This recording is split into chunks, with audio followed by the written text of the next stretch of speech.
Dr. Hartshorn.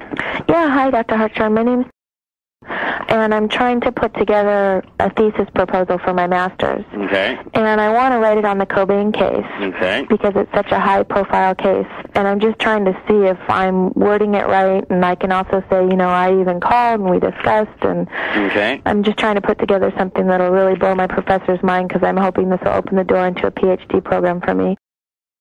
Hi, I'm Tom Grant. Years ago, when I first wrote in the Cobain case study manual that Kurt's head was not blown off, as Courtney was telling everyone, you may have wondered how I knew that.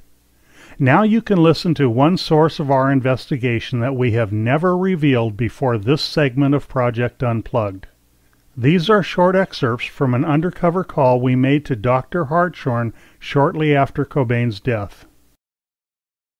Okay, the classic findings of a contact gunshot wound to the head. Mm-hmm. This was intraoral at the back of the hard palate. The soot that one sees. This was a lengthy conversation followed up by 2 additional calls. I've said many times over the years, there is nothing in that medical examiner's report that proves Kurt Cobain committed suicide. In fact, there is nothing in that report that could not easily be duplicated by a murderer. And murder is the most likely scenario, considering all the information and facts as detailed in the Cobain case study manual, especially the lethal, incapacitating dose of heroin found in Kurt's blood system during the autopsy.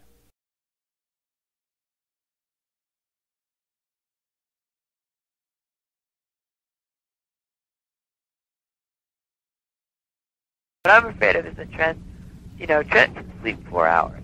Yeah. He does that a lot. Yeah. And get up and go work. Yeah. So you'd rather have Chris go and check into the hotel right away then? Yeah. Yeah. Because it is a lot of money, and it's Francis's money. Courtney normally speaks in broken phrases, so sometimes there are words we can't quite make out. In fact, I missed the quick comment towards the end of this rather long taped conversation until recently. So let's listen one more time. What I'm afraid of is that Trent, Trent can sleep 4 hours. Yeah. He does that a lot. Yeah. And get up and go work. Yeah. So you'd rather have Chris go and check into the hotel right away then? Yeah. Yeah. Because it is a lot of money, and it's Francis's money. Within months after Kurt's death, Courtney Love was spending money from the trust account belonging to Kurt's baby girl, Frances Bean Cobain.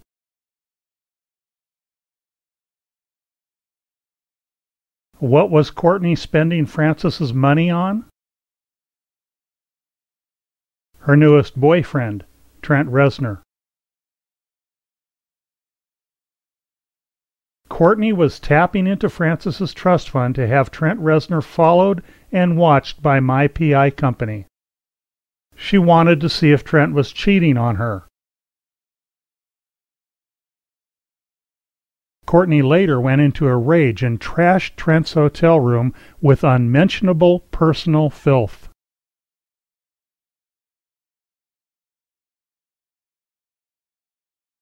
I can't live with a drug addict. Yeah. And if he can't, stop being a drug addict, I don't know what to do.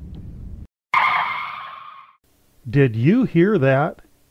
A heroin addict herself in 1994 when we had this conversation, and still abusing drugs 17 years later, Courtney Love tells me that she can't live with a drug addict.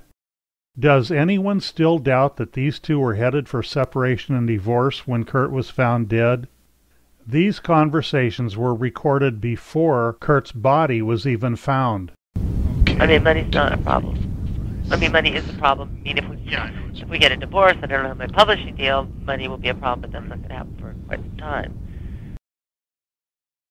If he wants to separate and that's going to make him happy, I mean, hell, this year alone, we don't even need to separate.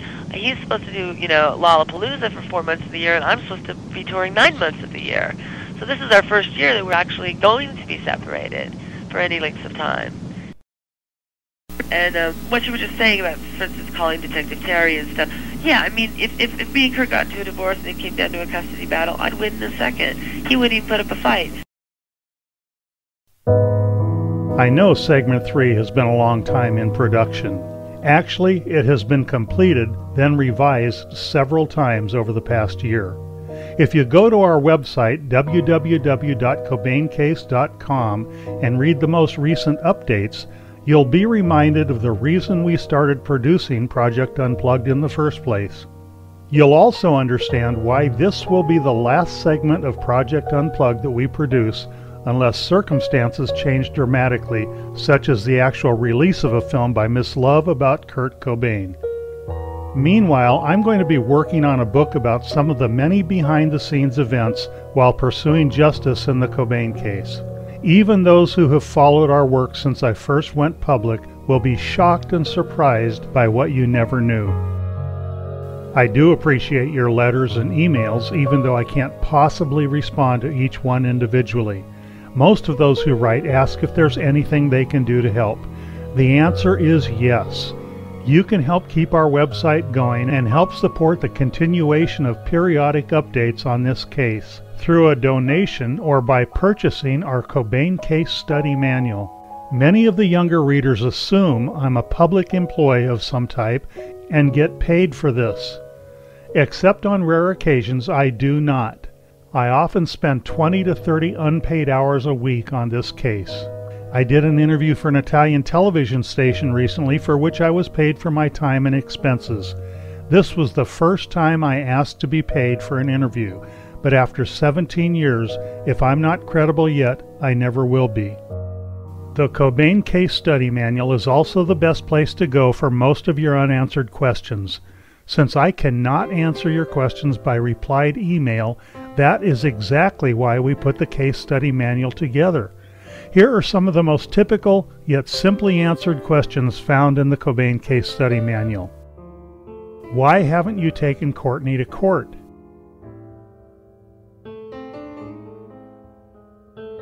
If Kurt was murdered, why wouldn't the police want to cooperate with you? What about Dylan Carlson? Is he a suspect? I heard about this guy named Alan. Is he the killer? Why aren't you sharing all of your evidence?